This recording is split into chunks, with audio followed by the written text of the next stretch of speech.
Hello and welcome to episode number 211 of the Bible Difficulties and Answers podcast. I'm your host, Lance Smith, and today we're stepping into a question that sounds simple, feels technical, and turns out to be surprisingly important. Let me start with a few questions. Why does the Bible give us the exact same census number, 603,550, twice? In two different books on two different dates? Was the census recorded in Numbers chapter 1 already taken in Exodus? If so, why repeat it? And if not, why do both censuses land on the same total? And finally, when modern readers hit passages like this, should we read them as careful history or as something more symbolic, even legendary? Now, I know what some of you are thinking right now. Lance, a census in Numbers? Really? That's the biblical equivalent of opening an Excel spreadsheet. But stay with me, because spreadsheets matter when someone starts claiming the numbers don't add up. Our question today is this. Numbers chapter 1, verse 46.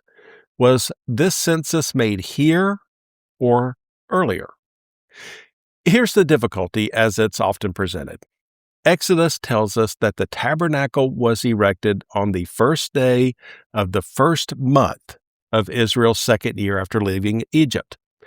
But Numbers opens by dating its census to the first day of the second month of that same year. Yet both passages give us the same total. The total number was 603,550, Numbers 146. Short and sweet. And that raises a natural question. If a census was already taken in Exodus, why take another one? And if Numbers is reporting a new census, why does it produce the same number? Norman Geisler and Thomas House summarized the issue and their solution in the Big Book of Bible Difficulties. Their answer is straightforward. These are two different censuses taken for two different purposes, very close together in time. That might sound too neat at first, but as we work through the text, it fits remarkably well. Let's begin exactly where Numbers begins. Numbers 1:1. A year after Israel's departure from Egypt, the Lord spoke to Moses in the tabernacle in the wilderness of Sinai. On the first day of the second month of that year, he said, God then issues a very specific command. From the whole community of Israel, record the names of all the warriors by their clans and families. List all the men 20 years old or older who are able to go to war. Numbers 1:2-3. That is not vague. That is not poetic. That is not symbolic language. This is a military census. Numbers then walks through each tribe one by one before concluding in Numbers 146 again. The total number was 603,550. Within the narrative itself, there's no ambiguity. The census is taken here at Sinai 1 month after the tabernacle has been set up. Now, let's step back into Exodus. In Exodus 30, God commands Moses to collect atonement money from every Israelite man 20 years old or older, half a shekel per person. This offering is tied directly to Israel's worship and relationship with the Lord.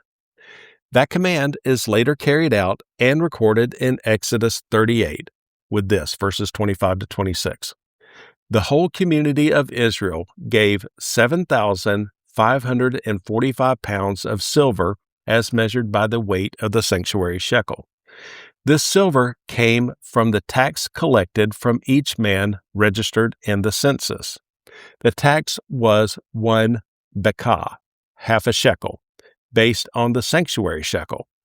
It was collected from 603,550 men who had reached their 20th birthday. All right, same number, same age requirement, same population, but a different purpose.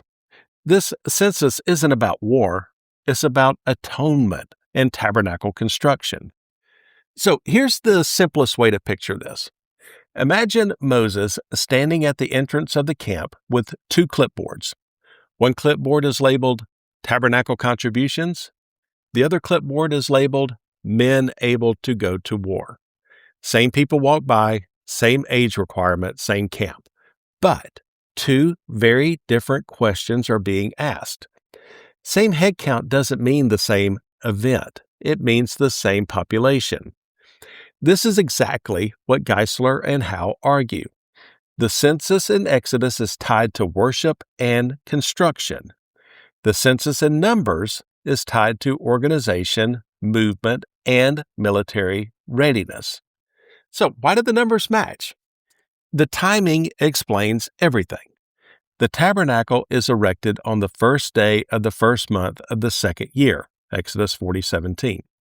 The military census is taken 1 month later, Numbers 1:1. In a large nomadic camp over the course of 30 days, the number of adult men would not be expected to change in any significant way. If you've ever worked at a church, a school, or, God help you, the DMV, you already understand this. You can count the same group of people in January for budgeting, and then count them again in February for staffing. Same people, same number, different reason.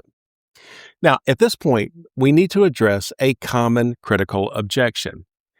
A commentary associated with the New Revised Standard Version of the Bible Commentary suggests that this high number, 603,550, reflects the story's legendary rather than historical nature. In other words, Numbers didn't get its name because it likes numbers. It got its name because it made some up. That's the claim. But the text itself doesn't act like that's what's happening. Numbers gives us precise dates, tribal breakdowns, leadership structures, and repeated totals. Legendary literature typically doesn't behave this way. Now, let's deal honestly with the rather large elephant in the room. 603,550 fighting men implies a total population of over 2 million Israelites. That is a big number. The MacArthur Study Bible acknowledges this and then explains why attempts to reduce or reinterpret the numbers fail. Some argue that 1,000 really means clan or chief. Others argue the numbers are symbolic. But if 1,000 doesn't mean 1,000 here, Numbers 146 collapses into nonsense.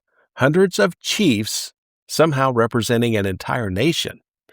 At that point, we're not interpreting the text, we're relabeling it. It's like changing the speed limit sign because you don't like how fast a car is going. The text means what it says, and the theological point isn't Israel's strength, it's God's provision. Now, let's take a look at some supporting commentary. David Guzik, in his Enduring Word commentary on Numbers 1, notes that this census prepares Israel to move, not to sit. Agape Bible Study emphasizes that Numbers marks a transition from receiving the law to preparing for the journey. GotQuestions.org likewise explains that Exodus and Numbers reflect two closely timed but distinct censuses, one religious, one military. Even articles that raise logistical questions, such as Randy Brown's Large Numbers in the Old Testament and James Hoffmeier's The Number of Israelites in the Exodus, acknowledge that Numbers 1 places this census at Sinai in the second month of the second year. And importantly, even scholars who question the historicity of the numbers still recognize that Numbers 1 presents this as a new census, not a recycled one. So, was this census made here or earlier? Here's the answer. The census of Numbers 1:46 was made here, at Sinai, on the first day of the second month in the second year after the Exodus. It is a distinct census, ordered by God for military organization. The earlier number in Exodus reflects a separate count tied to worship and tabernacle construction. The matching totals aren't suspicious, they're expected. So, why does this matter? Numbers isn't stalling the story, it's packing the bags. The census is the moment Israel stops camping and starts moving. And look, if you stayed with me this far into Numbers chapter 1, congratulations. You are officially more committed than most people's New Year Bible reading plans. The census highlights not Israel's power, but God's faithfulness. As Moses later reminds them, yes, he humbled you by letting you go hungry and then feeding you with manna, to teach you that people do not live by bread alone. Deuteronomy 8, verse 3. So in conclusion, was the census made here or earlier? Here, with intention, with structure, and with theological purpose. It's not a contradiction, it's preparation. Next week, we'll tackle another head-scratching question. Numbers 3:12. If God commanded that firstborn sons from all the tribes be given to him, why was the tribe of Levi given instead? You won't want to miss it. If these episodes are helpful to you, your support is always appreciated, but it's never expected. You can buy me a coffee at buymeacoffee.com/Lance Smith. Find more episodes at BibleDifficultiesAndAnswers.podbean.com or email me at BibleDifficultiesAndAnswers@gmail.com and join our Facebook page as well. Thanks for listening, for sharing the show, and for being part of this community. I'm Lance Smith, wishing you good health, good study, and God's richest blessings. So long, everybody.